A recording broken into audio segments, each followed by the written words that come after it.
आदाब व तस्लीमात।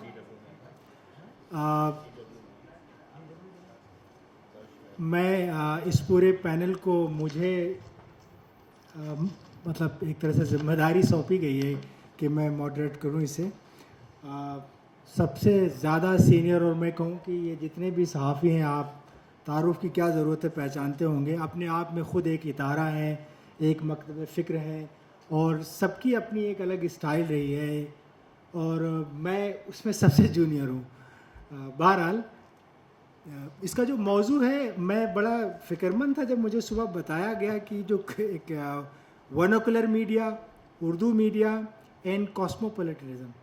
तो मैं समझ नहीं पा रहा था कि मैं उर्दू में क्या कहूँ इस लफ्ज़ को, कॉस्मोपॉलिटनिज़म है।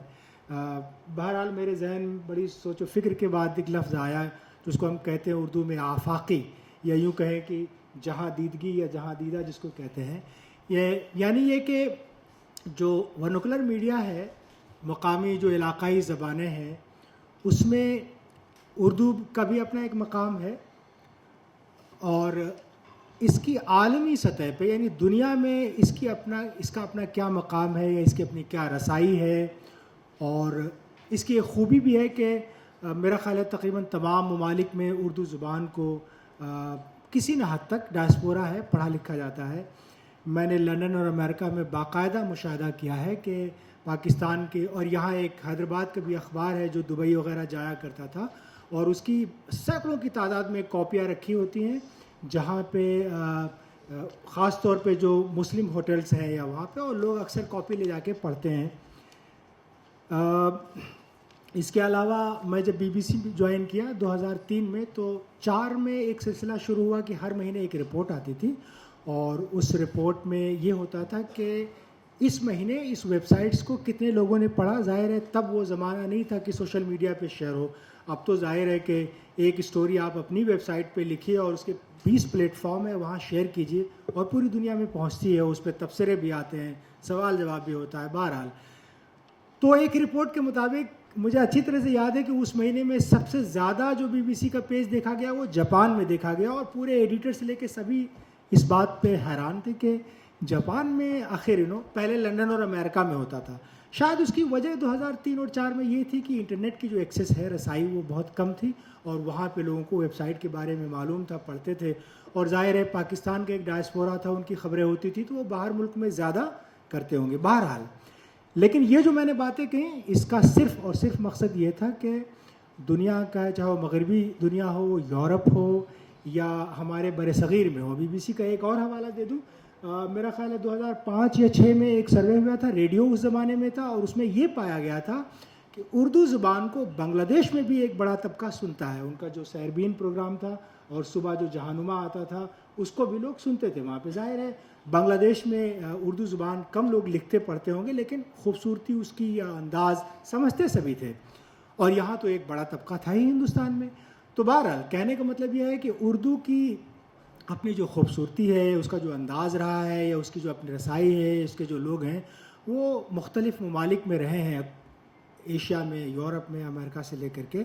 तो ये उसके बारे में है कि मतलब इसकी जो रसाई है, और अब ज़ाहिर है उसको हम मॉडर्न वक्त से जोड़ रहे हैं कि हम कैसे पहुँचें और इसके क्या इम्कानात हैं और इस पर कैसे। तो सबसे पहले अपने शाफ़िक़ क़िदवई साहब, ज़ाहिर है वो अलीगढ़ मुस्लिम यूनिवर्सिटी में शोबा जो मास कम्युनिकेशन है उसके हेड हैं, और बहुत तजर्बा है, बहुत सारा काम किया है। सबसे पहले सर आपसे गुजारिश है कि अगर आप इस पे कुछ। शुक्रिया बहुत बहुत। ये सेशन मैं इससे पहले वाला सेशन भी मैंने सुना और तमाम सेशंस में देख रहा हूँ, और बहुत अच्छी गुफ्तगू हो रही है। लेकिन मुझे लग रहा है कि उर्दू जर्नलिज्म के जो बुनियादी सवालात हैं उस पर भी गौर करने की ज़रूरत है, और सब लोग अपने अपने तौर पर उर्दू को समझने की कोशिश कर रहे हैं, और जो जर्नलिज्म के जो इंटरनेशनल कंसर्न्स हैं उस पर बात हो रही है, वो बहुत अच्छी बात है।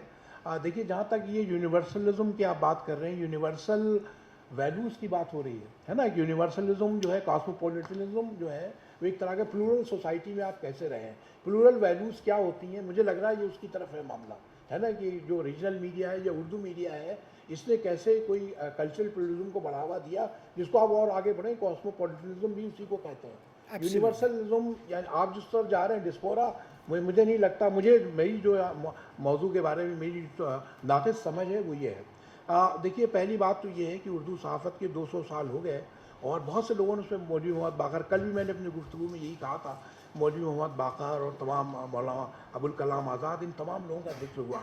लेकिन मुझे लगता है जो बुनियादी सवाल है वो ये देखना है कि 200 साल जब हो गए तो ये 200 सालों में उर्दू जो जर्नलिज्म है, जिसको अदोर्नो कहता है पब्लिक स्पेस, कोई ऐसा उन्होंने स्पेस बनाया जो हमारे जो 19th century India, 20th century India के जो बुनियादी सवालात थे, मसलन आइडेंटिटी का मसला था, कॉलोनिज्म का मसला था, या आइडेंटिटी मार्कर क्या थे, लैंग्वेज की जो प्रॉब्लम्स थी, जो बिग क्वेश्चंस इंडिया के सामने थे, उसको उर्दू जर्नलिज्म ने कैसे टेकअप किया, या उन्होंने इमोशनलिज्म को फ़रोग़ दिया, जिसको कहते हैं ना कि उर्दू सहाफ़त असल एहतजाज की सहाफ़त है। अकबर इलाहाबादी का शेर है कि तोप है तो मुकाबले तो अखबार निकालो, तो ये हम करते रहे या इसके अलावा भी हमने कुछ किया, है ना। तो ये बुनियादी सवाल है। मैं उर्दू मीडिया तक अपने को महदूद रख रहा हूँ क्योंकि और बहुत से लोग बैठे हुए हैं। मेरा ताल्लुक़ चूँकि उर्दू सहाफ़त से रहा है, थोड़ा बहुत मैंने काम भी किया है और छपापा भी है काफ़ी चीज़ें, तो मुझे लगता है कि ये चीज़ें देखने की ज़रूरत है। उर्दू जर्नलिज्म की जो हिस्ट्री है, अगर आप उस पर नज़र डालें तो मुझे लगता है कि उर्दू जर्नलिज्म बाद में सर सैयद के ज़माने की अगर आप जिक्र करें, सर सैयद का मैं यूँ हवाला दे रहा हूँ कि सर सैयद ने जिस तरह की यानी वो हम उनको सिर्फ एक यूनिवर्सिटी का बानी समझते हैं, उसके अलावा उनकी पब्लिक इंटेलेक्चुअल की जो इमेज है एज ए जर्नलिस्ट, उन्होंने कैसे उर्दू सहाफ़त को एक नया रुख दिया और वो बातें कहीं जो मुझे लगता है अभी बहुत इंपॉर्टेंट है। यहाँ बहुत से ओपिनियन मेकर बैठे हैं, उनको ज़रूर मालूम होना चाहिए कि उर्दू जर्नलिज्म का टॉलरेंस के बारे में, रिलीजियस टॉलरेंस के बारे में, ये प्लूरल सोसाइटी में कैसे रहें, ये रास्ता कैसे मैं 1870 में 1875 में बताया। मैं उस पर 2-3 मिनट में अपनी बात ख़त्म करूँगा, उसके बाद जो चीज़ें होंगी उस पर जिक्र करूँगा। तो देखिए, आज का जो सबसे बड़ा मसला है वो ब्लास्फेमी का मसला है। ब्लास्फेमी पे हम लोग मुस्लिम उर्दू सहाफ़त और मुसलमान ये समझते हैं कि अगर कोई इहानत रसूल या ब्लास्फेमी का केस हो तो मुसलमान सड़कों पे आ जाते हैं और आग ज़ाहिर कहते हैं हुकूमत को जो है इस पर पाबंदी लगाना चाहिए। ये इशू ज़माने में सर सैयद के ज़माने में भी आया। 1864 में विलियम म्यूर की किताब छपी और उस पर सर सैयद, आपको पता है, वायसराय काउंसिल के मेंबर थे। उन्होंने 2 अखबार निकाले 1866 में। उसका नाम था legal institute gazette, that was the first multilingual journal of the country, यानी उर्दू में छपता था, इंग्लिश में, पर्शियन में, उसके कभी कभी कंटेंट होता था अरबी में। तो इस इशू पे उन्होंने पहली बार ब्लास्फेमी के इशू पे जो एक आज का जो डिस्कोर्स है, सर सैयद ने उसको 200 बरस पहले क्या कहा, ये हमारे ख्याल में आज याद करने की बहुत ज़रूरत है। नए बच्चे भी बैठे हैं जिनको पता होना चाहिए। तो सर सैयद ने लिखा कि साहब 1864 में ज़ाहिर है जब अखबार ये विलियम म्यूर की किताब छपी और ये 4 साल तक छपती रही। 1868 में पूरी किताब छपी, life of Mohammad. Sir Syed viceroy council के मेंबर थे, ये चाहते तो किताब बैन करा देते, या उनके पास 2 अखबार थे। 1870 में निकाला था उन्होंने तहज़ीबुल अखलाक और उससे पहले अलीगढ़ इंस्टीट्यूट गज़ट, इसके खिलाफ वोसिफोरस कैंपेन चलाते, किताब को बैन कराते। उन्होंने क्या किया, he went all the way to England. उनके बेटे को स्कॉलरशिप मिला, सैयद महमूद जो हाई कोर्ट के जस्टिस हुए थे, उसके बाद 17 months he was there. England में जाके उन्होंने इंडिया ऑफिस लाइब्रेरी में काम किया, किताब का जवाब लिखा। किताब का जवाब उन्होंने किताब से दिया, यानी किताब का जवाब किताब का जलाना है, किताब को जवाब देना है, किताब का जलाना नहीं, जो हम लोग कर रहे हैं। एक बात, और दूसरी बात जो बहुत अहम है जिस पे लोगों की नज़र नहीं, वो मैं बताता हूँ कि उर्दू सहाफ़त ने कैसे ये टॉलरेंस को और कैसे हमें रास्ता बताया। देखिए, ब्लास्फेमी के इशू पे सर सैयद ने 1877 में फिर एक फसाद हुआ, और अब फसाद हुआ था पारसियों जोरस्ट्रियंस के बारे में और मुस्लिम्स में बम्बई में फसाद हुआ और पहली बार उसमें पुलिस बुलाई गई। तब सर सैयद ने इस इशू पे 2 एडिटोरियल लिखे 1870 में। वो कहा, देखिए ब्लास्फेमी जो है ये इसके बारे में Quranic verses are mute. Quran में ये नहीं लिखा कि क्या हो, अगर कभी ऐसा हो तो क्या किया जाए, कुरानिक वर्सेस आर म्यूट। जो प्रॉफिट की प्रैक्टिस है वो वेरिंग है, बहुत से लोग उन्होंने छोड़ दिया और बहुत से लोगों को उन्होंने सज़ा भी दी, सज़ा भी मिली। लेकिन कैपिटल पनिशमेंट कब मिला, जब इस्लामिक स्टेट बन गई, यानी खलीफा बन गए, इस्लामिक स्टेट बन गई, तब ये कहा गया ये कैपिटल पनिशमेंट दिया जाएगा। अब वो दलील देते हैं, देखिए बिल्कुल सेकुलर ईडियम, वो कहते हैं कि जब आप when you are writing against prophet और you are writing against Islam, it means you are writing against the state. तो जो स्टेट के खिलाफ लिख रहे हैं, तो ये जो ब्लास्फेमी की जो सज़ा है ये इस्लामिक स्टेट में है, जहाँ आप ये एसेंशियली ये सेडिशन लॉ है, सेडिशन लॉ है, इंडिया में एप्लीकेबल नहीं है, क्योंकि जो सेडिशन लॉ तो इस्लामिक स्टेट में होगा। ये रास्ता था जो उन्होंने फिर ये कहा। सर सैयद जब जिस ज़माने में थे तो गाय ज़ाहिर है बिल्कुल आम बात थी, सब जगह गाय की कुर्बानी होती थी, और तो सर सैयद ने 2 बार लिखा और उन्होंने कहा कि इसको नहीं करना चाहिए। फिर उनकी जो यूनिवर्सिटी बनी उसमें उन्होंने लिखा कि साहब अलीगढ़ यूनिवर्सिटी में उस ज़माने में गाय कटना और गाय का गोश्त आमतौर पर लोग खाते थे, अंग्रेज़ों का ज़माना था, तो उन्होंने कहा नहीं अलीगढ़ यूनिवर्सिटी में कभी ऐसा नहीं होगा और आज तक ये हुआ नहीं। तो मेरा सिर्फ ये कहना है, और इस तरह के जेंटलमैन का जो कॉन्सेप्ट है उसको उन्होंने बहुत तफसील से जिक्र किया। इंग्लिश कॉन्सेप्ट था कि कैसे आपके मॉडल क्या होंगे, कैसे आप एक प्लूरल सोसाइटी में ज़िंदगी गुजारेंगे, इसके बारे में लिखा। लेकिन ये जो पूरा रास्ता था सर सैयद के बजाय हुआ रास्ता, ये जब उर्दू जर्नलिज्म बाद में आया तो उर्दू जर्नलिज्म बेसिकली बाद में वो बिल्कुल प्रोटेस्ट जर्नलिज्म हो गया। वो 4-5 इशूज़ थे, कुरबान अली साहब यहाँ बैठे हुए हैं, ये बात की तायीद करेंगे। ये उर्दू जर्नलिज्म ने उसके बाद ये पूरी रास्ता जो रैशनलिज्म का रास्ता था ये छोड़ दिया, और 4-5 इशूज़ हैं व्हाट वी हैव अचीव, जो मुसलमानों के साथ विक्टिमहुड कॉम्प्लेक्स जो उन्होंने पैदा किया। आप खुजलाने लगे, खुजलाने के बाद आपको मज़ा आने लगता है। तो हम सिर्फ वही पढ़ना चाहते हैं कि हमारे साथ कितनी ज़्यादती हो रही है। What we have achieve this also be reported. जो उर्दू जर्नलिज्म, 2 एक एक्सेप्शन है, हैदराबाद का अखबार है सियासत या लखनऊ से निकलता था कौमी आवाज़, इन लोगों ने ये ज़रूर किया। लेकिन ज़्यादातर मुसलमानों के अगर आप देखें उर्दू अखबार तो 90% एडिटोरियल उसमें जमील मेहंदी साहब थे, वो लिखते रहते थे। हिसाम दिन अखबार उसमें काम किया, हसन कमाल साहब यहाँ मौजूद है। विलेज का भी एक रवैया बिल्कुल सेकुलर सहाफ़त का था। लेकिन मुसलमान क्या करें, Urdu, Muslim university, communal riots, ये सब they are very important issues. लेकिन इसके बाद रास्ता क्या है ये भी हमें देखने की ज़रूरत थी। तो मुझे सिर्फ यह करना है कि 200 साल की जब आप तारीख पे नज़र डालें तो हमें देखना पाएगा उसी ज़माने में देखिए डार्विन की थ्योरी आती है, विटगेनस्टाइन आता, बहुत से आइंस्टाइन आते हैं। ये सब बेसिक क्वेश्चन थे, इनको उर्दू जर्नलिज्म ने कैसे एड्रेस किया और वो लीगेसी अब तक चल रही है या नहीं चल रही है, इन सवालों पे गौर करने की ज़रूरत है। मुझे लगता है कि उर्दू सहाफ़त 1992 के बाद उसमें काफ़ी चेंजेस आए, और अब चेंजेस आए थे लेकिन फिर मुझे लगता है कि 2012, 13, 14 के बाद बहुत फिर से हम रेट्रोग्रेसिव हो गए हैं। तमाम वो चीज़ें छपने लगी हैं उर्दू अखबारों में जो पहले नहीं छपती थी, और ज़्यादातर उसमें चीज़ें रिलीजियस टोन जो है वो बहुत ज़्यादा हो गया था, बीच में ख़त्म हो गया था 92 के बाद 2013-14 तक वो बहुत सेकुलर वैल्यूज़ और बिल्कुल उस तरह की बात करने लगे थे। फिर हम लोग रेट्रोग्रेसिव हो गए हैं, तो उस पर भी गौर करने की ज़रूरत है, और जब कोई बातचीत होगी तो मैं ज़रूर उसमें हिस्सा लूँगा। बहुत शुक्रिया सर, बहुत अच्छी बात कही आपने, समत तय कर दी इस मुबाहसे की, जो बहुत अच्छा किया आपने। बहरहाल टॉलरेंस और रवादारी और इसके एक अपनी उर्दू की रही है, इसकी खूबसूरती भी रही है।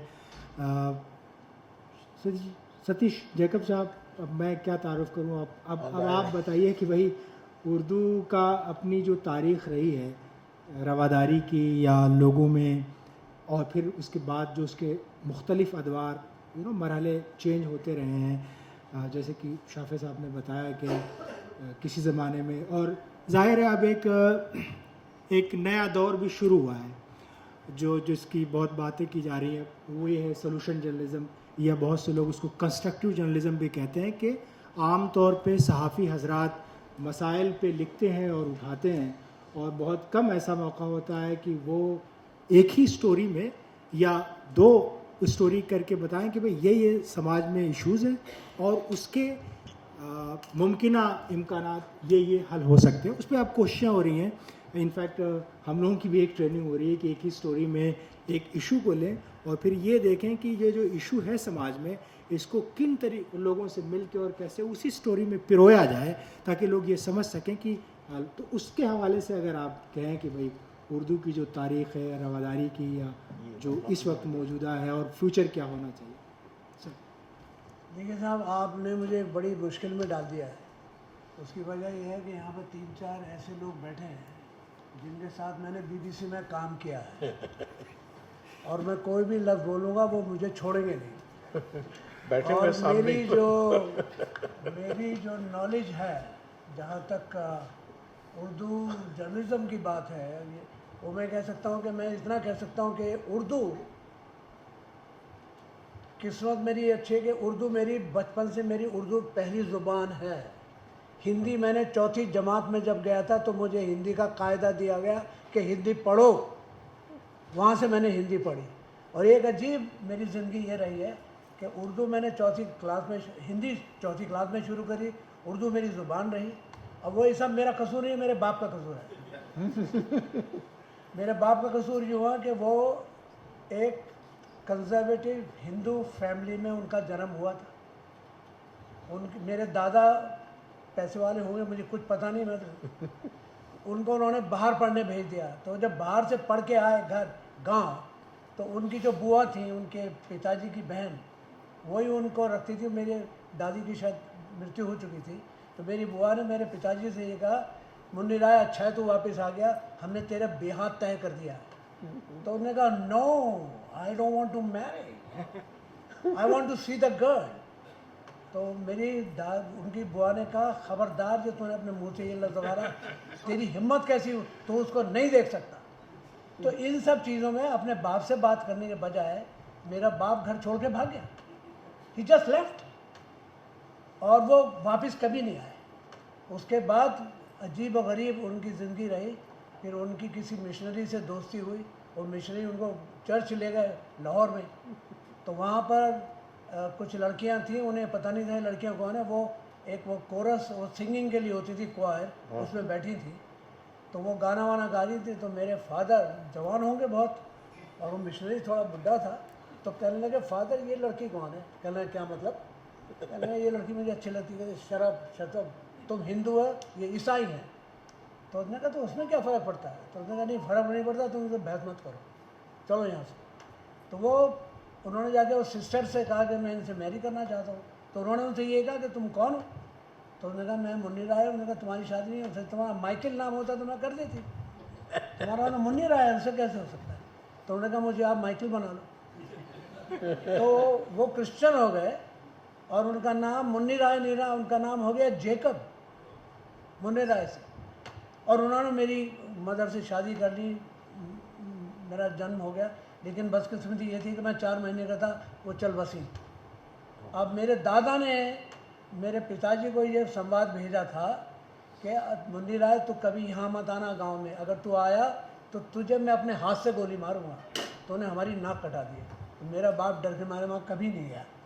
उसके बाद वो जर्नलिस्ट बन गए, अंग्रेज़ी बाहर से पढ़ के आए थे, और अंग्रेज़ी अखबार था जो सिर्फ अंग्रेज़ लोग चलाया करते थे। और वो सिर्फ एक ही आदमी है जो इस बात को चैलेंज कर सकता है, वो यहाँ बैठा, उससे मैं बहुत डरता हूँ।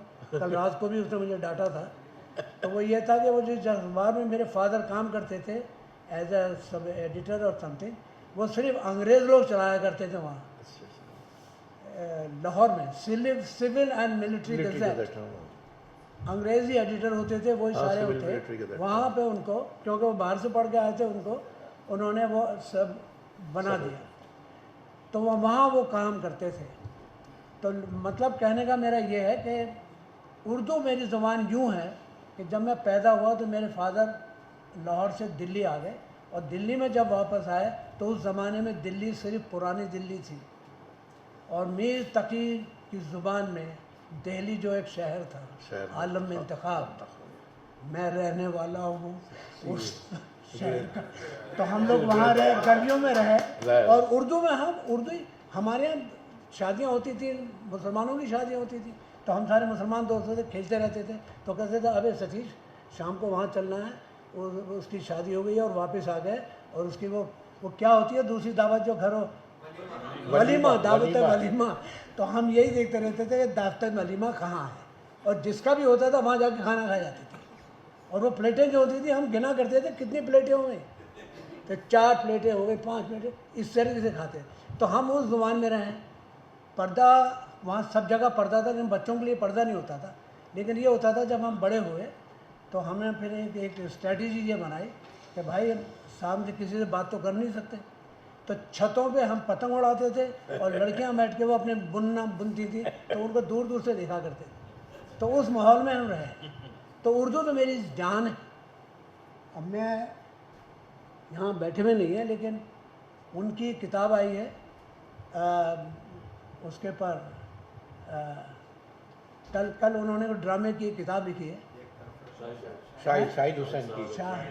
शाहिद हुसैन। तो उसमें जो पहला सेशन हो रहा था तो उसमें साहब कोई बोल रहे थे, और बच्चे आलिम आदमी थे, वो कह रहे थे कुलदीप नायर बल्ली महाराज में उनसे मिले, क्या नाम बताया था? हसरत मोहानी। हसरत मोहानी। मैं उनकी इज्जत करता हूँ, उनको मैं कॉन्टेक्टिंग में, लेकिन मेरा जो दोस्त बैठा है जो मुझे हमेशा कॉन्टेक्ट करता है, उसकी तरह मैं कह रहा हूँ, हसरत मोहानी दिल्ली में कभी नहीं रहे। कुलदीप नायर साहब जिससे मिले होंगे वो हसरत मोहानी नहीं थे, कोई और थे। बल्ली महाराज में कभी नहीं रहा। बल्ली महाराज में हसरत मोहानी साहब कभी नहीं रहे। शुक्रिया, थैंक यू, तुमने कोई बात तो मेरी मानी, बदे कुर्बान अली साहब ने कोई तो बात मेरी मानी। कहने का मतलब ये,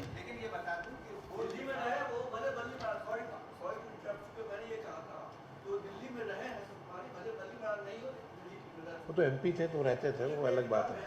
नहीं किसी ने ये, शायद आपने ही कहा था कि वो बल्ली महाराज में पलंग पर पड़े हुए थे। तो पार्लियामेंट के मेंबर थे तो दिल्ली में रहते थे। अच्छा,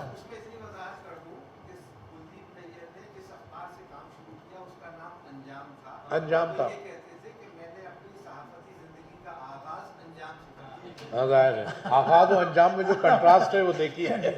खैर मैं इस चीज़ को ज़्यादा नहीं बढ़ाना चाहता, मैं सिर्फ इतना कहना चाहता हूँ कि मैं भी सहाफ़ी रहा हूँ, लेकिन उर्दू या हिंदी में मेरा इन लोगों से वास्ता रहा है, लेकिन मैंने हिंदी में और उर्दू में कभी नहीं लिखा। हाँ, ये जो कुर्बान बैठा है, इससे जब मैं इराक़ में था तो ये मेरा इंटरव्यू वगैरह लेते थे, तो मैं इंटरव्यू देता था, उसको ये छापा करते थे उर्दू में और हिंदी में, और लेकिन मेरी जो ब्रॉडकास्टिंग होती थी वो इंग्लिश में होती थी। लेकिन मैं आप लोगों से ये कहूँगा कि उर्दू में मेरी मोहब्बत है, सब कुछ है। उर्दू मुझे बड़ा फ़ख्र है कि हैदराबाद में उर्दू यूनिवर्सिटी मौलाना आज़ाद अब्दुल कलाम आज़ाद के नाम से ये हुई है, और मैं बड़ा कई बार 5वीं बार आ रहा हूँ मैं यहाँ पर, और मेरा बड़ी वाबस्तगी है इसके साथ। लेकिन मैं ये कहना चाहता हूँ कि अंग्रेज़ी, हम अंग्रेज़ों के ग़ुलाम रहे। इंग्लिश लैंग्वेज इस वक्त इंटरनेशनल लैंग्वेज है, इट्स एन इंटरनेशनल लैंग्वेज, और हमारे बच्चे जो हैं अगर अंग्रेज़ी नहीं पढ़ेंगे और अंग्रेज़ी में एजुकेशन लेंगे तो पीछे रह जाएंगे। तो हमें ये नहीं कहना चाहिए कि हम अंग्रेज़ी को बर्खास्त कर दें, बिल्कुल निकाल दें। उनके साथ रहना, हमारी जो कंपटीशन होगा कंट्री का, वो इंटरनेशनल कंट्रीज़ के साथ होगा टेक्नोलॉजी में। अब जापान हम सबसे आगे है, चाइना भी हमसे आगे बढ़ गया है, लेकिन जापान और चाइना में भी हालांकि इंग्लिश लैंग्वेज है नहीं, लेकिन वहाँ के जो स्टूडेंट हैं वो पढ़ने जाते हैं अमेरिका भी, और चाइना जो बिल्कुल ही एंटी है इंग्लैंड और अमेरिका का, सबसे ज़्यादा स्टूडेंट चाइनीज़ अमेरिका में हुआ करते थे। जब मैं वहाँ पे स्टूडेंट था तो एवरी सेकंड स्टूडेंट फॉरेनर जो आता था वो चाइना से आता था, because they wanted to learn English. इसी से आज चाइना ने तरक्की की। तो हमें ये कहना है कि हमारी ज़ुबान का हमें फ़ख्र होना चाहिए, मोहब्बत होनी चाहिए, उसके लिए कुर्बान देने के लिए तैयार हूँ, लेकिन अंग्रेज़ी को बाइकआउट ना करिए। Vernacular language is important, but don't boycott English. मेरा ख्याल है सर, आपसे कहने से पहले मैं रुक गया। मेरा ख्याल है इससे ज़्यादा कोई इत्तेफाक नहीं रख सकता। मेरा ख्याल है उर्दू ज़ुबान में भी माजी में जिन लोगों ने अपने अपने शोबों में बेहतरीन काम किया है वो अंग्रेज़ी ज़ुबान से वाकिफ़ थे। और मैं इससे पहले जो सेशन था उसमें डिजिटल मीडिया के ऊपर कुछ बात कह रहा था, तो मैं यही कह रहा था कि देखें ये भी अंग्रेज़ी से आया है और एक बहुत बड़ी अपॉर्चुनिटी है उर्दू वालों के लिए, क्योंकि मल्टीमीडिया में हर चीज़ है। अखबार का टेक्स्ट है, टेलीविज़न के लाइव शोज़ हैं, और इसके अलावा तमाम और फैसिलिटी, कहीं भी किसी भी वक्त आप सुन सकते हैं, कहीं पे भी खोल सकते हैं, तबसरे कर सकते हैं। लेकिन उर्दू में जो मुश्किल है वो ये है कि लोगों ने काम शुरू किया है लेकिन उसके ग्रामर से वाकिफ़ नहीं है। वो बिल्कुल ऐसे ही है जैसे कि तमाम लड़के बाहर कोई भी मोबाइल पे वीडियो बना लेते हैं। तो उर्दू को अगर ज़िंदा रहना है, और ये बहुत बड़ी अपॉर्चुनिटी है मेरी नज़र में कि जो डिजिटल मीडिया आया है उस पर बहुत ही एक इनकलाबी मैदान है मैं समझता हूँ, लेकिन उसकी तरबियत की ज़रूरत है। टेलीविज़न का भी जब इनकलाब आया तो एक दो चैनल आए, जैसे ईटीवी भारत ने उर्दू शुरू किया, लेकिन फिर मैं कहता हूँ मेरी थोड़ी तनकीदी इस पर स्टडी है। उर्दू वालों से मैं ये कहना चाहता हूँ कि माफ़ कीजिएगा, उर्दू चैनल्स को लोग मुशायरों के लिए ज़्यादा सुनते थे और अदब तहज़ीब के लिए ज़्यादा देखते थे, ख़बरों के लिए नहीं। क्योंकि मतलब हम जैसे जर्नलिस्ट एक से टेलीविज़न चैनल्स के डिबेट देखने के लिए कई बार जल्दी घर पहुँचते थे कि यार वो शो ख़त्म हो जाएगा। ऐसा कभी नहीं हुआ कि उर्दू में कोई एक शो आ जाए जो करंट अफेयर्स पे हो, जो हालात हाज़रा के बारे में हो और उसका हम बड़ी शिद्दत से इंतज़ार करें। कर नहीं पाए लोग और वो इनकलाब भी ख़त्म हो गया। अब दूसरा मैदान आया है, ये बहुत बड़ी फील्ड है।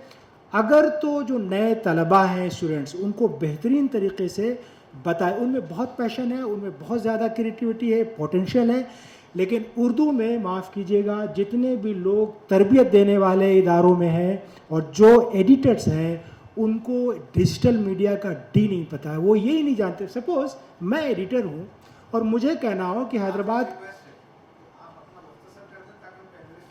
सॉरी,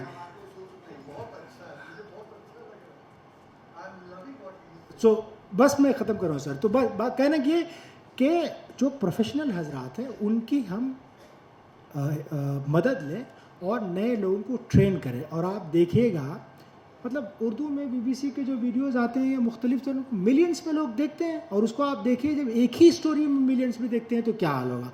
तो ये बहुत बड़ा मैदान है, उसको देख। बहरहाल ये एक अलग मौजू है, मैं उसमें चला गया। राहुल श्रीवास्तव जी, अगर आप जहमत करें, उर्दू की जो अपनी एक रवादारी की ज़ुबान है, एक खूबसूरत ज़ुबान है और ये कि उसका जर्नलिज़म की अपनी एक तारीख़ रही है और दुनिया के मसाइल पे भी वर्ल्ड लेवल के अफेयर्स भी बात होती रही है। आप क्या देखते हैं कि जो फ्यूचर है और जो जर्नलिज़म होता रहा है ख़ासतौर पर उर्दू के लिहाज से, आप इसको कहाँ देखते हैं? ज़ाहिर है ज़ुबान जो है अखबारों में तो जा रही है, लेकिन एक मौका है, एक मैदान है जिसमें कुछ किया जा सकता है। देखिए, सबसे पहली बात मैं जो कहना चाहूँगा स्टूडेंट्स के लिए खासकर, बिकॉज हम यूनिवर्सिटी में बैठे हैं, स्टूडेंट्स के बीच में बैठे हैं, तो एक जो नेगेटिव सा क्लाइमेट है ना, बच्चों को डरना नहीं चाहिए। क्या है कि because that's the first idea of journalist कि डरना नहीं चाहिए। तो क्या है कि वक्त की गर्दिशों का गम न कर, हौसले मुश्किलों में ही पलते हैं। तो that's one idea which everybody needs to start with. Second ये है कि उर्दू की जो हिस्ट्री है अगर देखें तो कंटिन्यूसली उर्दू की हिस्ट्री में 1857 से लगातार सरकारों के जो कानून बने वो वर्नैकुलर को दबाने के लिए बने, क्योंकि vernacular was the mass media. अंग्रेजी बहुत कम थे, अंग्रेजी अखबार जो थे वो सिर्फ एक मास्टर्स को केटर करने के लिए शुरू करते। तो अगर आप देखिए तो वर्नैकुलर में लिटन साहब जो गवर्नर जनरल थे, लॉ लाए, उसके बाद sensor act, licensing regulation act, press act, करीब 13-14 कानून जो थे वो 1857 और 1900s में लाए गए सिर्फ वर्नैकुलर को दबाने के लिए। तो ये इतिहास रहा है और उसी के ऊपर बिल्डअप हुआ है आज के कानूनों का। ये जो लाइसेंसिंग के कानून है, पहले कहा गया कि एडिटर कौन है ये बताइए जिससे कि कोई गलत चीज छपे तो उसको जेल भेज सके। उसके बाद कहा गया कि पब्लिशर कौन है कि मालिक को पकड़ा जा सके। उसके बाद कहा गया किस प्रिंटिंग प्रेस में छपते हैं ये बताइए जिससे प्रिंटिंग प्रेस बंद कराई जा सके। तो एक लिटनी ऑफ एक हिस्ट्री है लंबी कॉलोनियल ऑपरेशन की। लेकिन क्या हुआ कि उसके बाद भी eventually one looks at it, the vernacular has not reason. उसके कुछ कारण है। देखिए, अगर आप बुनियादी तरीके से बुनियादी चीज देखें, 99% टेक्निकल एडवांसमेंट जर्नलिज्म जो आज बढ़ा है वो एक टेक्निकल स्टोरी भी है, एक साइंटिफिक टेक्निकल। ज्यादातर टेक्निकल एडवांसमेंट अगर आज खासकर भी देखें तो वो अंग्रेजी में आ रहे हैं और वर्नैकुलर में जो लोग जाते हैं वो जाते हैं उर्दू पढ़ के, हिंदी पढ़ के, तमिल पढ़ के या ऐसी भाषाओं को पढ़ के। उनकी अंग्रेजी या अगर पढ़ते भी है तो इतनी कम खराब होती है कि वो उस लेवल पे compete करने के लिए नहीं आते हैं। इवेंचुअली क्या होता है कि वो जिस मीडियम में जाते हैं, जिस प्लेटफॉर्म पे जाते हैं काम करने के लिए, वहाँ सैलरीज कम है, वहाँ रिसोर्सेज कम हैं, तो वो जो ग्रोथ एक होती है, ट्रेजेक्ट्री, वो नहीं आती। आप कह रहे हैं कि आप डिबेट नहीं देख पाते, मुशायरे, क्योंकि उर्दू में शायर बढ़िया हैं साहब, अच्छे पत्रकारों को अफोर्ड कौन करेगा? अच्छा पत्रकार अच्छी सैलरी छोड़ के उर्दू अखबार इदारे में क्यों जाएगा? अखबार में जाएगा ही नहीं साहब। यानी बहुत ही बड़े लोग होंगे दिल के जो अच्छा काम करना जानते हैं और वो आज ऐसे अखबारों में बैठे हुए हैं।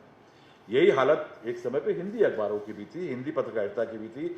और मैं कहता हूं कि टेलीविजन में कुछ रिस्पॉन्सेज आए, एसपी सिंह जैसे लोग आए जिन्होंने हिंदी को वर्नेकुलर से उठा करके मेन स्ट्रीम कर दिया कि अंग्रेजी उनके आगे लड़खड़ाने लगी। आज भी अगर आप मैं टीवी को उस फेज से देखा है जब मैं न्यूज़ ट्रैक में हुआ करता था, तो हम जब गाँवों में जाते थे तो लोग दूरदर्शन कहते थे। लेकिन फिर एक फेज आया पोस्ट एसपी सिंह कहूँगा मैं कि जब गाँव में टीवी कैमरा लेके जाते थे तो लोग कहते थे आज तक से आए हैं। वो एक स्ट्रेंथ थी कि लैंग्वेज का इतना जोर था। लेकिन अगर आप देखिए तो ये चैलेंज इसलिए भी बढ़ रहा है, उर्दू बोली कहाँ जाती थी? उर्दू बोली जाती थी साहब नॉर्थ इंडिया में, दक्षिण में। नॉर्थ इंडिया में पाकिस्तान से आए हुए तमाम लोग थे और इस साइड भी पंजाब में तमाम लोग उर्दू पढ़ते थे। यानी मैंने बताया मेरे पिताजी आगरा में पढ़े थे, मुफीद-ए-आम इंटर कॉलेज में, 1885 में स्कूल बना था। लेकिन उसके बाद 4 जनरेशन बीत चुकी हैं साहब। 1947 के बाद से तो जो पंजाबी रावलपिंडी से अपना झोला लेकर के आया था, उसका बच्चा आज लैम्बोर्गिनी चला रहा है और वो अंग्रेजी बोल रहा है साहब। वो संस्कृति स्कूल में, श्रीराम स्कूल में पढ़ता है, स्टीफन्स में पढ़ने जाता है। वो उर्दू और हिंदी से उसका कोई वास्ता नहीं रहा। तो उर्दू पढ़ने वाले कम हो गए जो ओरिजिनल रीडर्स थे। उत्तर प्रदेश में अगर आप देखें तो उर्दू पढ़ते हैं लोग, लेकिन उनकी हालत यह है कि वो अखबार नहीं खरीद सकते साहब। जिनके पास रिसोर्सेज नहीं हैं वो उर्दू बोल रहे हैं। इस देश में 5 करोड़ लोग ऐसे हैं जो कि 2011 के सेंसस में कहते हैं कि उर्दू हमारी नेटिव लैंग्वेज है। अंग्रेजी जिसको कहते हैं फर्स्ट लैंग्वेज, वो सिर्फ 2,60,000 लोग। और ये भाषा जो फर्स्ट लैंग्वेज है 2 लाख लोगों की, वो सब पे भारी है। उसका कारण, उसके तमाम कारण हैं। क्या है कि हम अभी, सर ने बहुत अच्छी बात की, राहुल जी ने, मार्केट की बात हो रही थी, उर्मिलेश जी ने भी बात करी। सब देखिए प्रॉब्लम ये आ रही है कि मार्केट एक बहुत ज़रूरी चीज़ है, मगर मार्केट, क्या हम मार्केट के लिए हैं या मार्केट हमारे लिए है? ये इशू हमारे सामने आज सबसे बड़ा खड़ा हो गया है। अंग्रेजी का मार्केट है साहब। उर्दू जो लोग बोलते हैं उनकी परचेजिंग पावर इतनी खराब है कि बड़ा एडवर्टाइजर BMW वाला उर्दू अखबार में एडवर्टाइज करेगा ही नहीं साहब। मैं एक बार गोरखपुर में आज से कई साल पहले चुनाव में, इलेक्शन में गया था, तो हम लखनऊ से गोरखपुर उन दिनों जाने में करीब 6-7 घंटे लग जाते थे। तो रास्ते में कहीं पे भी गर्मी के दिनों में कोल्ड ड्रिंक नहीं मिल रही थी। तो मैंने लोगों से पूछा कि क्यों नहीं मिलती है साहब? तो कहते हैं साहब सीधी बात है, बिजली नहीं आती है। बिजली नहीं आती है और गर्म कोल्ड ड्रिंक का कॉन्सेप्ट नहीं होता है कोई। अब इस कारण से आप देखिए कि उस इलाके की हिंदी चैनल्स को कोल्ड ड्रिंक के ऐड नहीं मिलते थे, क्योंकि जहां कोल्ड ड्रिंक बिकती नहीं है वहां वो कोल्ड ड्रिंक का ऐड क्यों दिखाएंगे? ये क्राइसिस है पूरी वर्नाकुलर उर्दू मीडिया के लिए। एंड आई थिंक इस क्राइसिस का पहला इलाज है कि जो बच्चे उर्दू पढ़ रहे हैं या वर्नाकुलर लैंग्वेजेस में पत्रकारिता पढ़ रहे हैं, साहब किसी दुश्मन को हराना है तो पहले दुश्मन को जान लीजिए। अंग्रेजी भी जरूर अपनी इतनी मुस्तैद करिए कि आप अंग्रेजी के कारण मार ना खा जाएं और उर्दू पीछे ना रह जाए। बहुत सही, यही बात अपने सतीश शेखर साहब भी कह रहे थे और मैं इसका बिल्कुल कायल हूँ। और मुझे तो ये खुशी है कि वो 2 जो पीछे बैठे हैं वो मेरे सपोर्ट कर रहे थे मुझे। ये बहुत ज़रूरी है क्योंकि कोई भी टेक्नोलॉजी जो आपके सामने आएगी, मतलब आप जर्नलिज्म की बात कर लीजिए, हर घर में फ्रिज है और मोबाइल आदमी है, तो अगर आप एक आर्टिकल हर दिन लिखें मोबाइल्स के ऊपर ही टेक्नोलॉजी पर लिखना चाहें कि भाई इसमें ये खूबी है, इसमें ये ख़राबी है और लोग पसंद करेंगे, तो शायद उसके लिए आपको अंग्रेज़ी ज़ुबान जानना ज़रूरी है, उसके बगैर मुमकिन नहीं। बिल्कुल सही। मोहतरमा शायरा नईम साहबा से कहूँगा कि उसी को जारी रखें। मैं चाहता हूँ कि मुख्तसर करें ताकि हम लोगों के सवाल नहीं, ये एक अच्छा मौजू है तो लोग जो सवाल करेंगे जवाब देने में आए, है ना? हाँ ठीक है, 2 दिन जी जी जी शुक्रिया। मैं बहुत मुख्तसर बोलूँगी। एक तो मैं ये कहना चाहूँगी शुक्रिया मुझे मौका मिला, लेकिन अगर यहाँ पे उर्दू के डेली जर्नलिस्ट रहते तो वो शायद ज़्यादा सही से अपनी बात रख सकते, क्योंकि वो रोज़ के रोज़ वो सामना कर रहे हैं इस मसले का। हम लोग अंग्रेज़ी के जर्नलिस्ट हैं, दिल में बहुत उर्दू घर की ज़बान है, मेरी मादरी ज़बान है, लेकिन क्योंकि काम नहीं किया है उसमें, तो जो उस इंडस्ट्री की जो अभी जो परेशानी है वो हम सेकेंडरी उससे आपको बता सकते हैं, क्योंकि मेरे बहुत सारे दोस्त हैं जो उर्दू जर्नलिस्ट या हिंदी जर्नलिस्ट और जो रूरल छोटे शहरों से आए हैं, तो सबका कमोबेश वही मसला है। उर्दू जर्नलिज्म में ज़्यादा मसला है, क्योंकि उसमें अभी जो है वो अपनी सर्वाइवल की लड़ाई लड़ रहे हैं, और लेकिन हिंदी का भी कोई बहुत बेहतर वो नहीं है। हम जो देखते हैं, हाँ आपको एक एग्जांपल देंगे, हमारी एक बहुत अच्छी जानने वाली है, वो एडिटर हैं और बहुत बड़े अखबार की हैं, लेकिन जो बहुत सारी बातें करते करते कभी बोलती है चाहिए ये आपको कैसे पता चला। तो हम लोग बहुत सारी बातें जो हैं, जो हम लोग ने मतलब हमको प्रिविलेज अपना जो क्लास का या पढ़ाई का या जहाँ रहे हैं वो मिलता है, तो हम लोगों को मालूम नहीं होता है कि कितनी चीज़ें हम कितना बटोर लेते हैं। लेकिन जो एक छोटे शहर से, एक गांव से या एक हिंदी मीडियम स्कूल से आता है, तो उनको बहुत सारी बातें नहीं मालूम होती हैं।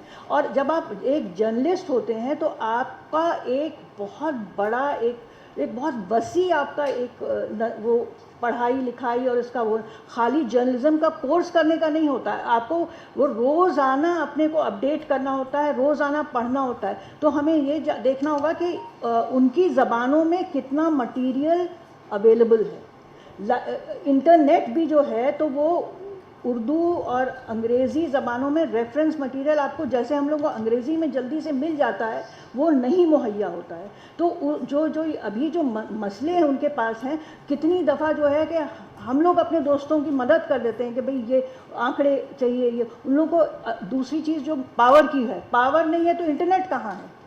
जो छोटे हम लोग अक्सर जो हैं कि वर्कशॉप्स करते हैं रूरल जर्नलिस्ट की, उन लोगों को सिर्फ ये बताते हैं कि आप जो हैं कि मतलब एक अच्छा अगर कहीं इंटरनेट हो तो आप ऐसे ऐसे चीज़ों को ढूंढ सकते हैं। जब आप लिखने वक्त बैठे हैं तो आपके पास जो है वक्त नहीं होता है। हाँ, और लाइब्रेरीज़ तो लखनऊ जैसे शहर में नहीं है, तो छोटे शहरों की तो आप बात ही छोड़ दीजिए। तो एक अच्छे जर्नलिस्ट को लिखने के वक्त जो चीज़ें चाहिए हम उसको मुहैया कर पा रहे हैं और ज़बानों में कि नहीं, वो एक बहुत बड़ा है। तो एक बहुत बड़ा मसला आप जो कह रहे हैं डिबेट नहीं, तो डिबेट की क्वालिटी क्या आएगी जब वो लोगों की पहुंच नहीं है वो रिसोर्सेज पे, जिससे कि वो अपने को इनरिच कर सकें, अपना जो विज़न है उसको वाइडन कर सकें। दूसरी बात एक बहुत वो है, लोग समझ नहीं पा रहे हैं कि ये जो पहले छोटे अखबार जो निकलते थे, जो नीश पब्लिक छोटे शहरों से निकलते थे, वहाँ के ज़मीन से और वहाँ के ग्रासरूट से जुड़ी हुई अखबार होते थे और वहाँ की ख़बरें होती थी। अब ये है कि बड़े अखबार के एडिशंस निकल रहे हैं, लेकिन उन एडिशंस जो है वो खाली सेग्रीगेशन ऑफ मार्केट हो रहा है। वो सिर्फ उस शहर के मार्केटिंग की वो कर रहे हैं, उस शहर को रिप्रेजेंट नहीं कर रहे हैं। उसमें ख़बरें वहीं आ रही हैं जो आपके मेन जो अखबार हैं। तो अब ये है कि वो कॉम्पीट किन से कर रहे हैं, कौन से अखबार मर रहे हैं, वो जो छोटे अखबार थे वो कम्पीट उन मार्केटिंग स्किल्स से वो उस तरह से नहीं कर पा रहे हैं, तो वो एडवर्टिजमेंट भी लूज़ कर रहे हैं, सर्कुलेशन भी लूज़ कर रहे हैं और वो पैकअप भी हो रहे हैं। तो ये जो है लोग कह रहे हैं अब देखिए हिंदी अखबार तो वहाँ तक पहुँच रहा, उर्दू अखबार तो उर्दू नहीं है, हिंदी ही है मेनली, जो ये छोटे छोटे शहरों में जा रहा है। तो हमको ये भी समझना पड़ेगा कि हमारा कंपटीशन जो है वो क्या हो रहा है और कैसे ये जो जेन्युइन और छोटे पब्लिकेशंस थे वो बिल्कुल खाली ज़बान की बात नहीं है। हमको मार्केटिंग और एडवर्टाइजिंग और ये कॉरपोरेट जो स्ट्रैटेजीज़ हैं उनको समझना पड़ेगा, तभी जो है कि ये हम लेवल प्लेइंग फील्ड की बात कर सकते हैं। शुक्रिया। ये बड़ा अहम पहलू है जो आपने बताया। जाहिर है कि बग़ैर इसके तो मुमकिन नहीं है।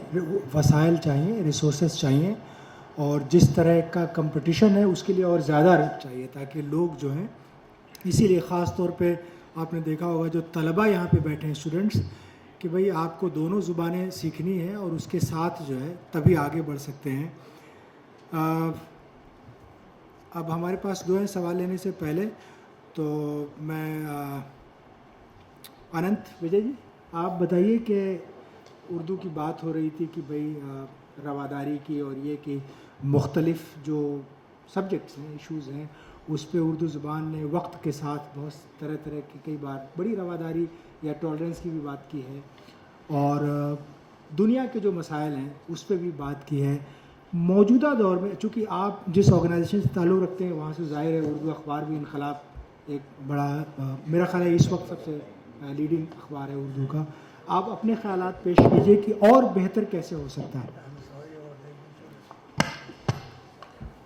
बहुत धन्यवाद सलाउद्दीन साहब। मुझे तो लग रहा था शायद अवसर न मिले, क्योंकि सवाल जवाब का दबाव आपने इतना बढ़ा दिया था कि मैं भी लग रहा था कि चलो सवाल ही जवाब ले लो। खैर, मैं औपचारिकता के साथ आरंभ करता हूं। आदरणीय अध्यक्ष महोदय और सारस्वत मंच, आज का जो विषय है मैं प्रयास करूंगा कि उसी विषय पर अपनी बात रखूं, और बहुत संक्षिप्त में, जब आज का जो विषय है उसमें दो शब्द मुझे खटक रहे, वर्नाक्युलर और कॉस्मोपॉलिटनिज्म। तो क्या ऐसा, मैं राहुल देव जी को सुन रहा था और मैं बहुधा उनसे मेरी मत भिन्नता रहती है, लेकिन आज मुझे लगा कि राहुल जी जो कह रहे थे बहुत सही कह रहे थे। उर्दू मीडिया के सामने जो सबसे बड़ी चुनौती है वो ये है दुराग्रह छोड़ने की और सत्याग्रह अपनाने की, और ये हिंदी के साथ भी लागू है। ये मैं ये नहीं कह रहा हूं कि ये भारतीय भाषाओं की जो समस्या है वही समस्या उर्दू की भी है। मुझे लगता है कि उर्दू और हिंदी के बीच में जो खाई बनाई गई, वो जब नेहरू युग का जब रोमांटिसिज्म खत्म हुआ और जब प्रगतिशीलता का दौर शुरू हुआ, तो वहां से आप देखिए कि किस तरह से हिंदी और उर्दू के बीच की खाई को बढ़ाने का काम जो हमारे तथाकथित प्रगतिशील, जिनको हम प्रोग्रेसिव मानते हैं, जिनको हम साहित्य, भाषा, कला, संस्कृति आदि के क्षेत्र के रहनुमा मानते हैं, उन साहब का नाम है नामवर सिंह। बड़ी आदर के साथ मैं उनका नाम ले रहा हूं, पर असहमति भी है मेरी उनसे, घोर असहमति है। नामवर सिंह ने मार्च 1987 में हंस पत्रिका में एक लेख लिखा, बासी भात में खुदा का साझा, है ना, और उसकी सिर्फ 8-10 पंक्तियां सुन लीजिए, आपको अंदाजा हो जाएगा कि प्रगतिशील कहने वाले लोग किस तरह से भाषाई खाई पैदा कर रहे थे इस देश में, जिसका परिणाम ये हुआ कि आज हम हिंदी और उर्दू, तमिल और बांग्ला, राहुल जी बहुत ठीक कह रहे थे कि यहाँ अगर आपने हिंदी, एक सज्जन थे, मुझे नाम नहीं उनका पता, परिचय नहीं है मेरा, उन्होंने कहा कि हिंदी कैसे ऐसे हो गया। अरे भाई, हिंदी नहीं मिल रहा था, आप तेलुगु ले लेते, इसी राज्य के थे, है ना, तमिल ले लेते, कुछ तो करते, पर भारतीय भाषाओं के बीच के साहचर्य को छोड़कर अंग्रेजी को गले लगाना, ये आत्मघाती लगता है। तो मैं नामवर सिंह के उस लेख से चंद पंक्तियां आपके सामने रखूंगा, क्योंकि आज ये अवसर है कि उन लोगों को स्पष्ट तौर पर यह बताया जा सके कि नामवर सिंह ने क्या लिखा था। नामवर सिंह जी लिखते हैं, 1837 में अंग्रेजों ने फारसी को हटाकर कचहरी और दफ्तर में जब आधुनिक भारतीय भाषाओं को जगह दी, तो बिहार, पश्चिमोत्तर प्रांत ब्रैकेट में आज का उत्तर प्रदेश आदि हिंदी भाषी राज्यों में वह स्थान उर्दू को मिला। लंबे संघर्ष के बाद 1881 में बिहार और फिर पश्चिमी प्रांत, संयुक्त प्रांत में हिंदी को भी उर्दू के बराबर जगह दे दी गई। यह स्थिति 1947 तक बनी रही। आगे लिखते हैं, शब्दों पर गौर करिए, बहुत खतरनाक शब्दों का उपयोग किया उन्होंने। फारसी ने अगर 600 वर्षों तक उत्तर भारत की भाषाओं को दबाने की कोशिश की, तो यही काम उर्दू ने अंग्रेजों के साथ मिलकर 100 वर्षों तक किया। यह अनंत विजय नहीं कह रहा है, दैनिक जागरण का एसोसिएट एडिटर, ये नामवर सिंह कह रहे हैं, जो प्रगतिशीलता के रहनुमा थे और जिनका झंडा लेकर हम लोग अभी भी यूनिवर्सिटी में ध्वजवाहक बने हुए हैं। ये उनकी सोच थी। तो मुझे ये लगता है कि इस तरह की बातें, इस तरह का लेखन उन्होंने पीढ़ियों को, भारतीय भाषाओं को एक दूसरे के खिलाफ खड़ा करने का जो उपक्रम चलाया, वो सबसे बड़ी चुनौती आज उर्दू की भी है, हिंदी की भी है और सभी भारतीय भाषाओं की है। और इतना ही नहीं, नामवर जी तो आप उनका नाम ले रहे थे, आगे देखिए क्या लिखते हैं। हैरानी की बात तो यह है कि जिन दिनों उर्दू अंग्रेजी राज में इतना ऊंचा दर्जा रखती थी, उन दिनों भी अंजुमने हिमायत उर्दू जैसी संस्थाएं कायम की गई थीं। 19वीं सदी के आखिरी दिनों में जब हिंदी वाले अपने हक के लिए सरकार के पास अर्जियां दे रहे थे, तो उर्दू को खतरा महसूस होने लगा था और सर सैयद अहमद ने अलीगढ़ में उर्दू डिफेंस एसोसिएशन नाम की एक संस्था बनाई थी, संस्था कायम किया था। जब 1900 में संयुक्त प्रांत के गवर्नर मैकडॉनल्ड ने हिंदी को उर्दू के बराबर दर्जा देने का ऐलान किया, तो सर सैयद अहमद के उत्तराधिकारी नवाब मोहसिन उल मुल्क ने विरोध की अगुवाई की। उर्दू को उस समय कौन सा खतरा था जिससे बचाव के लिए यह मुहिम चलाई गई थी? अगर हम गंगा जमनी तहजीब की बात करते थे, Namvar Singh and gang, sorry क्षमा करें इस शब्द के लिए, नामवर सिंह और उनके सहयोगी, तो उनको इस तरह का लेख लिखकर, और वो भी हंस जैसी प्रगतिशील पत्रिका में जिसके मास्टहेड पर लिखा रहता है प्रगतिशील विचारों का संवाहक, ये कैसी प्रगतिशीलता थी? इस पर विचार करना चाहिए। ऐसे प्रगतिशील लोगों ने जो प्रगतिशीलता के मुखौटे में भाषाई विभाजनकारी लेख लिखे और लोगों के दिमाग को दूषित किया, वो चुनौती भारतीय भाषाओं की आज हमारे सामने है। ऐसे लोगों का निषेध किया जाना चाहिए और विश्वविद्यालयों में ऐसे लोगों को पढ़ाने वाले लोगों के साथ उनको एक्सपोज करते हुए बात की जानी चाहिए। ये मेरी एक बात थी, 2 मिनट और लूंगा।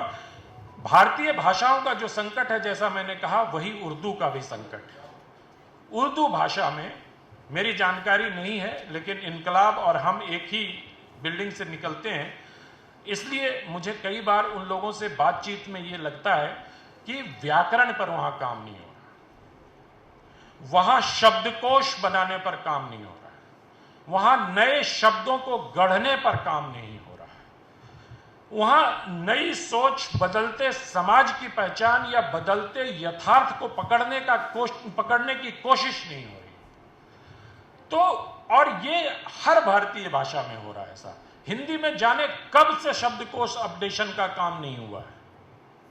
तो हिंदी एवं भारतीय भाषाओं के लिए एक भाषा और शब्दावली आयोग जैसी कोई संस्था है भारत सरकार की, वहां होता है कुछ काम, लेकिन वो काम इतना नाकाफी है कि हमें नई पीढ़ी को जब तक विकल्प नहीं देंगे, जब तक उर्दू में जो शब्द नहीं मिल रहे हैं या हिंदी में जो शब्द नहीं मिल रहे हैं, उसके लिए वैकल्पिक शब्द प्रचुरता में उनके सामने उपलब्ध नहीं होंगे, वो क्या करेगा? वो अंग्रेजी की शरण में चला जाएगा, क्योंकि अंग्रेजी तो अपनी डिक्शनरी को हर साल अपडेट करती है और हर भाषा से अपने शब्द लेती है। ये अंग्रेजी से सीखने की बात है। ये उदारता उनसे हमें लेना चाहिए। उर्दू भी करती है। तो मैं इससे, आप अपने समय बोल लीजिएगा सर, मैं तो बीच में नहीं बोलता किसी के। जी, मैं ये कह रहा हूं कि प्रयास हो रहे होंगे, जैसे हमारे साथी संजय कपूर जी कह रहे हैं, मुझे उस पर कोई ये नहीं है, लेकिन प्रयास उस स्तर पर नहीं हो रहे हैं जिससे वो आम लोगों तक पहुंच जाए। मैं कई विश्वविद्यालयों में जाता हूं, वहां के सिलेबस में अब भी पढ़ाया जाता है प्रिंट मीडिया, वो जो किसी जमाने में हम लोग प्लेट मेकिंग का काम करते थे, वो अब भी सिलेबस में है। तो इन सारी चीजों को, बहुत सारी चीजें, और राहुल जी से मैं बहुत सहमत हूं कि जब तक धन नहीं आएगा इसमें, तब तक पीनट्स देके तो बेगर्स ही मिलेंगे। तो आपको अगर इस चुनौती से आगे बढ़ना है, तो आपको इस पूरे भाषाई परिदृश्य को समृद्ध करने के लिए पूरे समाज को भी आगे आना होगा। कल किसी साथी ने बहुत अच्छा कहा कि जिनके पास पढ़ने की ललक है, उनके पास उर्दू अखबार खरीदने के लिए पैसे नहीं है, और जिनके पास पैसे हैं वो उर्दू अखबार पढ़ते नहीं है। बहुत धन्यवाद। बहुत शुक्रिया। एक मिनट मैं एक लेना चाहूँगा। मैं आनंद ने बहुत सारी बातें कही। देखिए, उर्दू की क्राइसिस जो है ना, बहुत सारी लैंग्वेज ऐसी है और नहीं भी है। नहीं इसलिए है कि Urdu like Sanskrit has no home, no state. Tamil has a state, Punjab has a state, everybody has a state. Urdu and Sanskrit have no state. उनकी दोनों की स्टेट एक जैसी हो रही है। द प्रॉब्लम इज स्पॉन्सरशिप नहीं कश्मीर में है, है भी सरकारें तो किताब उर्दू नहीं खरीदती साहब, अखबार नहीं खरीदती उर्दू के। तमिल अखबार, तमिल आप चेन्नई जाइए, तमिल सरकारी लाइब्रेरी में तमिल अखबार जाते हैं खरीद के, सरकारें खरीदती हैं। उर्दू के अखबार खरीदे जाते थे एक समय पे साहब, लेकिन अब खरीदने बंद हो चुके हैं तमाम राज्यों में। बंद हो गए पंजाब वाले उर्दू के अखबार। फिर सर, तो फिर how can you say that Urdu is same as the other Indian languages? It is not. There is a crisis, there is also किसी लैंग्वेज के साथ, संस्कृत के साथ ये हो गया है कि ये आदि मानव की भाषा है, ये पुराने लोगों की भाषा है, it's not the modern time भाषा। संस्कृत वहां सफर कर रही है, उर्दू के लिए ये हो गया it's the language of the other. वो अदर का कॉन्सेप्ट, ये पाकिस्तान, ये एसोसिएशंस जो हुए हैं सब मेरे मुल्क की भाषा है, वो जो है वो स्टिग्मेटाइज नहीं होनी चाहिए लैंग्वेज। वो स्टिग्मेटाइजेशन जो है वो उर्दू का दुश्मन हो गया है। दैट्स व्हाट आई से कि इस लड़ाई को उर्दू बोलने वाले को, वो बात मैंने ही बोली थी साहब कि जिनके पास पैसा नहीं है वो उर्दू पढ़ते हैं, और जिनके पास पैसा वो उर्दू पढ़ने की जरूरत नहीं समझते, बल्कि वो तो पढ़ने की जरूरत नहीं समझते। तो ऐसे हालात में we need to change our attitude. जो लोग उर्दू का झंडा लेके चल रहे हैं आज, वो एक झंडा और थाम ले साहब, कि थोड़ी मेहनत करनी पड़ेगी, लड़ाई को दूसरे तरीके से लाना पड़ेगा। मेरा ख्याल है बहुत सही बात कही आपने, और आनंद जी की बात से मैं बिल्कुल सहमत हूँ जो आपने आखिर में कही कि उर्दू जो महकमे है, जैसे कि ख़ुद इनकलाब की बात और इनके बिल्डिंग में है, इस पे काम नहीं होता है। पहले एक ज़माना था कि जब एडिटर्स बड़ी मेहनत करते थे, नए अल्फाज होते थे, गाइडलाइंस बनाते थे, ये करें ये ना करें, वो ख़त्म है सिलसिला। तो I agree with you. Sanjay Kapoor साहब मुख्तसरन, उसके बाद मैं 2-3 सवाल लूँगा, आप अपने ख्यालात पेश करें। बहुत बहुत शुक्रिया जनाब, आपने मुझे मौका दिया सबको सुनने के बाद, जिससे कि मुझे अल्फाज मिल जाए और उनकी ज़ुबान और उनकी स्पीच से। बहुत बहुत शुक्रिया साहब, बहुत बहुत शुक्रिया। मैं आपने जो दूसरी बात कही उससे कुछ हद तक इत्तेफाक करता हूँ, पर मेरा तजुर्बा कुछ और लोगों से अलग है। मैं ज़माना पहले ब्लिट्स में काम करता था। हमारे उर्दू ब्लिट्स के एडिटर जनाब हसन कमाल साहब बैठे हैं, तो उसके कुछ में जो तजुर्बे हैं वो आपसे शेयर करना चाहता हूँ, फिर उसके बाद बिल्ड करूँगा। वहाँ हम दिल्ली के दफ्तर में थे, वहाँ पे ब्यूरो था दिल्ली में, तो जो हमारे यहाँ से खबरें जाया करती थी वो अंग्रेज़ी में जाती थी, उसकी अपनी कंसर्न्स हुआ करती थी जो कि लिखा करते थे, फिर उसका तर्जुमा होता था उर्दू के अंदर। तो कई सारी खबरें उसको तरजीह मिलती थी, फ्रंट पेज पे छपती थी, अंदर छपती थी, कई सारी खबरें नहीं छपती थी। तो हमको लगता था कि ये खबरें कैसे कुर्बान हो गई, कैसे शहीद, क्यों नहीं छपी।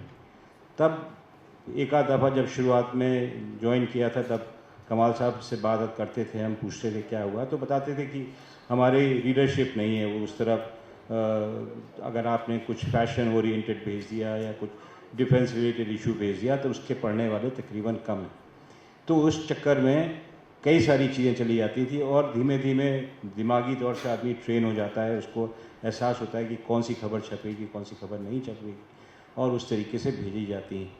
तो ये जो इसमें आपने जिक्र करा कॉस्मोपॉलिटनिज्म का, वो इस तजुर्बे में काफ़ी हद तक इस बात का एहसास होता है कि अगर ये ख़बरों का सिलसिला जा रहा है अंग्रेज़ी को मद्देनज़र रखते कि उसकी लीडरशिप, जैसे आपने कहा पढ़ने वाले तकरीबन सिर्फ 2 लाख है, हम लोग 2 लाख को केटर कर रहे हैं, हमारी समझ में तो संख्या कहीं ज़्यादा है, कम नहीं है। तो वो एक जो गोल सेटिंग है समाज के अंदर कि वो वहाँ पर पहुँचना ज़रूरी है, जिससे कि हम कहें कि मुल्क डेवलप कर गया, या जो एटीट्यूड, जो वैल्यू सिस्टम है वो ज़्यादा इवॉल्व कर गया। वो काफ़ी हद तक उर्दू ज़ुबान के पढ़ने वालों से अलग था, ये एटलीस्ट हमको ये एहसास होता था। तो क्या ये वहीं रुक गया? क्योंकि एक समय के बाद, जैसे कमाल साहब बताएंगे, वो तो बम्बई में थे, मैं दिल्ली में था, कि क्या कारण था जिसकी वजह से अखबार बंद हो गया, रीडरशिप कम हो गई, एडवर्टाइजिंग कौन सी मिलती थी, कौन सी नहीं मिलती थी। मुझे ये भी याद है कि अंग्रेज़ी ब्लिट्स की जो एडवर्टाइजिंग थी, जैसे बताया कि उसको गाड़ी की भी मिलती थी, उसको सॉफ्ट ड्रिंक की भी मिलती थी, और भी चीज़ें मिलती थी, उर्दू ब्लिट्स में वो दिखाई नहीं पड़ती थी। तो उसकी वजह से फिनेंशियली वायबल नहीं था। एक अगर आपको बेनिवोलेंट अगर एडिटर हो जो कि जानता हो कि इस ज़ुबान की अपनी अहमियत है, या वो उस सरकार, उस ज़माने में कांग्रेस की सरकार होती थी और वो देखती थी कि जो नेशन बिल्डिंग का ऑब्जेक्टिव है काफ़ी हद तक वो उर्दू के साथ जुड़ता है, क्योंकि अगर आप सेकुलर मुल्क बना रहे हैं तो एक जो हमारा माजी है उसके साथ लेके चल रहे हैं, एक हमारा पास्ट है उसको साथ लेके चल रहे हैं, तो उसमें आप है ना नज़रअंदाज नहीं कर सकते। तो उसको मेरे ख्याल से कुछ हद तक अहमियत दी जाती थी, और इस चक्कर में स्टेट गवर्नमेंट्स और तमाम जगहों पे उसको ख़रीदा जाता था। थोड़ी बहुत एडवर्टाइजिंग जो आती थी वो स्टेट गवर्नमेंट देती थी, तो इस वजह से वो सब चीज़ चलती रही, पर बाज़ार में उसकी अहमियत काफ़ी हद तक कम होती गई। और जैसे और उर्दू के अखबार बंद हुए होंगे, ये भी बंद हुआ।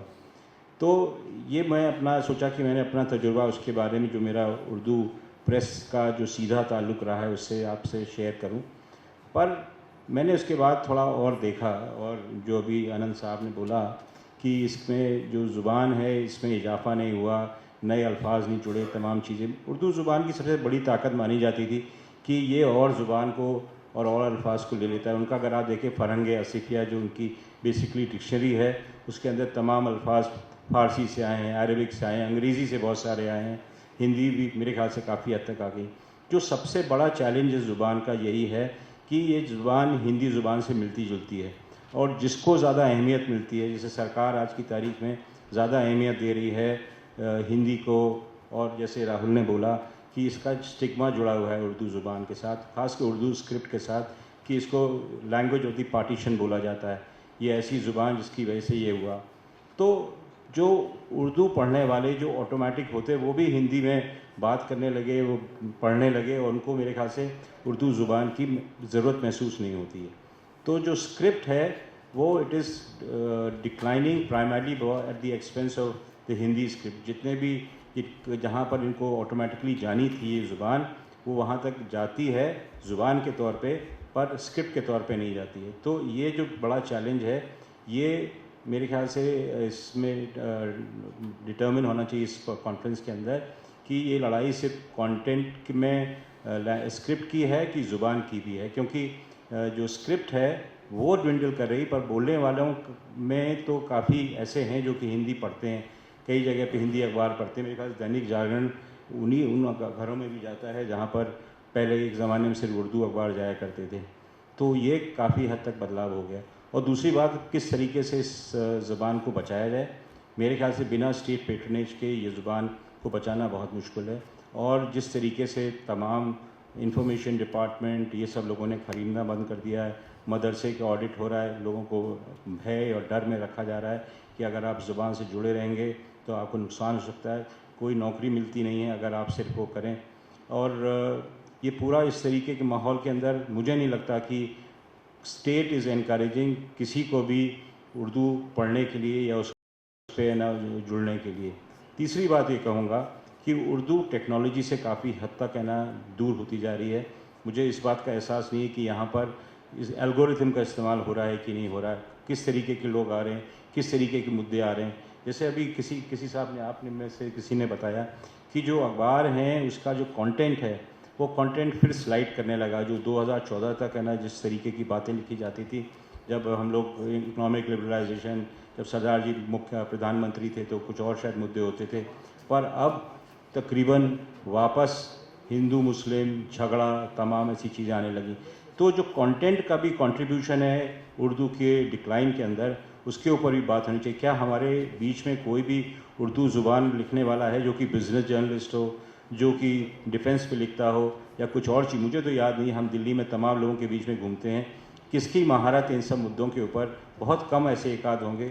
हमारे बीच में सिद्धार्थ वरदराजन बैठे, इन्होंने बड़ी हिम्मत करके वायर का उर्दू एडिशन निकाला, तो उसके अंदर हो सकता है कि कुछ नए लोग जुड़े हों जो कि इन सब चीज़ों पर लिख रहे हैं, क्योंकि पढ़ने वाले बहुत कम होते हैं।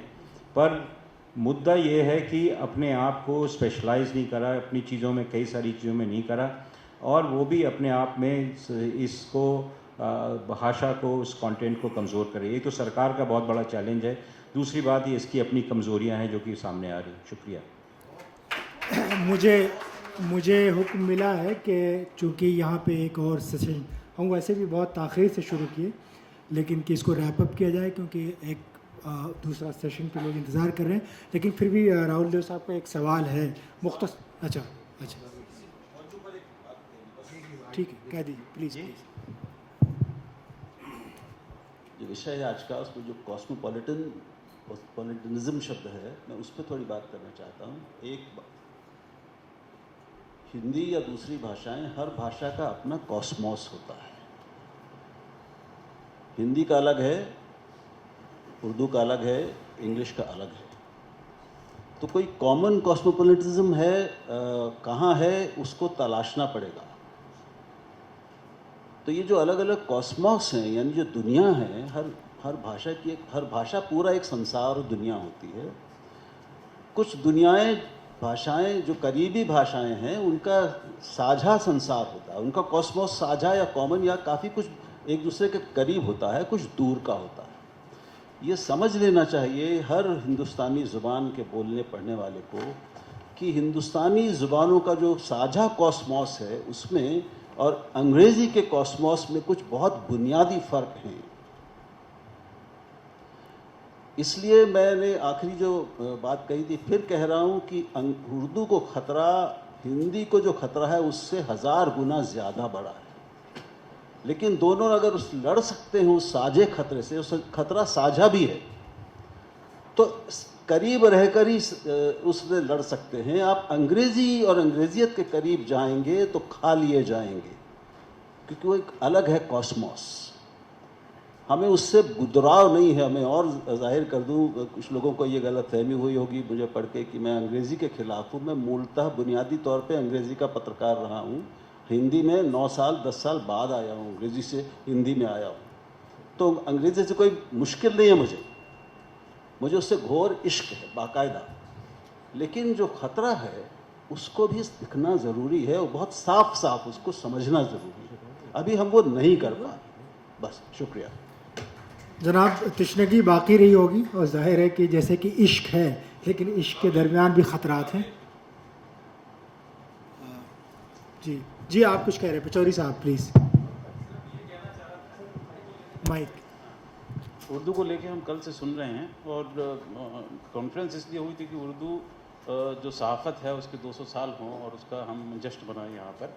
और एक मरसिया सा पढ़ा जा रहा है उर्दू को लेकर और मैं इसके एकदम खिलाफ। और जहाँ तक आपने ये कॉस्मोपॉलिटिज्म की बात की, उर्दू से ज़्यादा कॉस्मोपॉलिटन कोई लैंग्वेज नहीं है।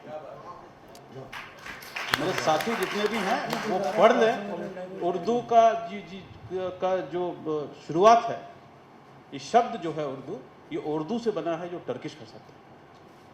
उर्दू का पहली जो डिक्शनरी छपी थी 1906 के आसपास में, वो बात की ना फरंगे आसफिया की, उसमें कोई 54,000 से ज़्यादा शब्द हैं, जिसमें से 19,000 शब्द जो हैं वो हिंदी के हैं, अरबी के शब्द हैं 7,000 के आसपास, पर्शियन के शब्द हैं उसमें। ये सारे लफ्ज़ जो हैं फरंगे आसफिया में। उसके बाद में नागरी प्रचारणी सभा ने जब अपना हिंदी शब्द सागर कोश बनाया और उसको बाकायदा जारी किया कि हिंदी का ये डिक्शनरी है अल्टीमेट, उसमें 96,000 शब्द हैं, जिसमें सारे के सारे वो शब्द तकरीबन जो फरंगे आसफिया में हैं वो भी मौजूद हैं। तो उर्दू जो है वो हिंदी से अलग नहीं है, नंबर 1। तीसरी बात यह है, मरियम वेबस्टर, जब आप अंग्रेजी की बात करते हैं और अंग्रेजी के खिलाफ कि अंग्रेजी ये हो गया वो हो गया, आप देखिए अंग्रेजी का दिल। मरियम वेबस्टर का जो फर्स्ट डिक्शनरी आई है उसमें 1 लाख से ज़्यादा शब्द हैं और आप लेके अगर बैठेंगे तो आपको मालूम पड़ेगा कि कितने उसमें पर्शिया से हैं, पर्शियन हैं, कितने ग्रीक हैं, कितने लैटिन हैं, कितने आयरिश हैं, फ्लेमिश हैं। आपका दिल बड़ा होना चाहिए, लैंग्वेज आपकी अपने आप बड़ी हो जाए। शुक्रिया। तो एक बात मैं इसमें ऐड करना चाहूंगा, जैसा पंकज ने कहा कि मरसिया पढ़ा जा रहा है उर्दू का। दिल्ली में एक उर्दू का फेस्टिवल होता है हर साल, जश्न रेख्ता। मैं कहूंगा कि जिनको खतरा महसूस हो रहा है कि उर्दू खत्म हो जाएगी, वहां जाके देखें। उर्दू इतने फैशन में है कि वहां पे बड़ा मेला लगता है और हर आदमी वहां पहुंच करके उर्दू उर्दू उर्दू कर रहा होता है। और साथ ही एक चीज छोटी सी और कॉस्मोपॉलिटिज्म से मैं ऐड करना चाहता हूं कि जो इंस्टाग्राम और ट्विटर पे जो 20-22 साल 23 साल के बच्चे आजकल उर्दू में काम कर रहे हैं, वो उनको देख करके आपको ज्यादा इंकरेजमेंट मिलेगा, खुशी होगी कि वो किस तरह से इन्फ्लुएंसर्स बन रहे हैं और क्रिएटर्स बन रहे हैं, कंटेंट क्रिएटर्स बन रहे हैं और वो सब काम उर्दू में कर रहे हैं। तो उनको देख करके मुझे नहीं लगता कि कोई खतरा वतरा है उर्दू जुबान को, कोई खतरा नहीं। हम लोग सब लोग यहाँ पे उर्दू ही बोल रहे हैं। हो सकता है कि कुछ लोग स्क्रिप्ट ना पढ़ पाए, वही मैं कह रहा हूँ, स्क्रिप्ट ना पढ़ पाते। जी जी स्क्रिप्ट पे खतरा हो सकता है, लेकिन उर्दू पे कोई खतरा नहीं। दारैन साहब, आप बिल्कुल बजा फरमा रहे हैं। वक्त बहुत मुख्तसर है। हाँ, कुछ गेस्ट को जाना है अपना प्रेजेंटेशन देके। सेशन बहुत ताखीर से शुरू हुआ है सर, इसलिए मुझे बार बार ये हुक्म दिया जा रहा है कि इसको जितनी जल्दी मुमकिन हो हुआ है तो उसकी जिम्मेदारी जो सर, लोग यहाँ आए लेकिन उनकी नहीं है। फ्लाइट से कुछ लोगों की उनकी बात आप सुनिए, मेहमान को यहाँ जो जाना लोग भी कुछ है कहना सर। चाहते हैं उनकी बात सुनिए। मैं बिल्कुल पंकज जी से और नारायण की बात से इत्तेफाक करता हूँ कि जश्न-ए-रेख्ता की भीड़ वो देख लीजिए। आज लखनऊ, बम्बई जैसे शहरों में कोई मुशायरा होता है, किसी हाल में नहीं हो पाता है, अब मैदान में करना पड़ता है। क्यों? इसलिए कि लोग उर्दू सुनना चाहते हैं, जाते हैं। और वो अलग बात है कि उसमें सामाईन में ज़्यादातर गज़ल और शायरी वाले लोग हों, लेकिन वो चाहते हैं, सुनना चाहते हैं। तो एक तो ये बात है। दूसरी बात, अभी विजय साहब ने कही कि हिंदी उर्दू में बाहर के शब्द खूब लिए जा रहे हैं। मसलन मैं बताऊं आपको कि सारे उर्दू में एक लफ्ज़ है मुखाग्नि, उसका इस्तेमाल हो रहा है। किसी ने उसका तर्जुमा नहीं किया है, स्टेशन का तर्जुमा नहीं किया है, हवाई अड्डे का तर्जुमा नहीं किया है, एयरपोर्ट कहते हैं, हैदराबाद में तहरानगाह कहते हैं, अलग बात है, लेकिन आम तौर पर कहीं नहीं कहा जाता है। दूसरी बात एक और जो अभी कही आधी नरमर सिंह के उस पर हवाले से, कि उन्होंने कहा कि उस वक्त जब उर्दू बिल्कुल हावी थी तब उर्दू बचाओ आंदोलन चला था। इसका जवाब सिर्फ ये है कि आज देश में जिस तरह की सरकार है, जिस तरह का माहौल है, इसके बावजूद हमारे देश के हर बड़े शहर में, इस हैदराबाद समेत दर्जनों हिंदू रक्षक दल बने हुए हैं। क्या ज़रूरत है उसकी? ठीक इसी तरह उर्दू की रक्षा के लिए उस ज़माने में लोगों ने उर्दू के रक्षा की बात शुरू करी थी। तो ज़रूरत है या नहीं है अलग बात है, लेकिन होता है, ये होता आया है। आज मैंने बता दिया आपसे कि हर शहर में हिंदू रक्षक दल के नाम पर तंजीमें हैं, तो उनकी ज़रूरत तो नहीं लगती। लेकिन सर, मुझे लगता है कि ये बड़ा तवील मौजू है, थोड़ा भटक भी रहे हैं। बहरहाल ये जो मौजू है, इस पे जितनी बहस हो कम है।